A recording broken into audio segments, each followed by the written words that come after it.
నన్ను ఎరిగిన నాటి నుంచి నేటి వరకు నీకు అగచాట్లే కదా. నువ్వు ఎక్కడ నెమ్మదిగా ఉన్నావు, ఎక్కడ సమాధానంగా ఉన్నావు? అడుగడుగున నీ కలతలే కదా, శ్రమలే కదా, గాయాలే కదా.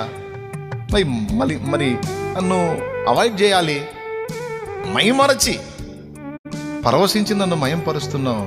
ఏం ఒరిగిందని? ఏమి నా కుమారుడా, నన్ను ఎరిగిన నాటి నుండి నేటి వరకు నువ్వు బాధల్లోనే కంటిన్యూ అవుతున్నావు కానీ, కొనసాగుతున్నావు కానీ నీకు ఎక్కడ విడుదల వచ్చింది? నువ్వు ఆశించిన కార్యాలు ఏమాత్రం జరిగినాయి? నేను ఏం చేశాను? కానీ ఎందుకు నన్ను ఇంత ప్రేమించి మైమరచి ఆరాధిస్తున్నా? నీకెన్ని గాయాలైనాయో నాకు తెలుసు. కానీ ఇన్ని గాయాలలో నన్ను అవాయిడ్ చేయాలి, విసర్జించి వెళ్ళిపోవాలి, కానీ నాకు ఇంకా దగ్గరై నన్ను మైమరచి ఆరాధిస్తున్నావు. ఏమి నా కుమారుడా, నీకు నేనేమీ చేయలేదుగా, ఏమి ఇయ్యలేదుగా. అప్పుడు నీ సమాధానం ఏమై ఉంటుంది? ప్రభువా, నువ్వు ఇచ్చే వాటిని ఆశించి కాదు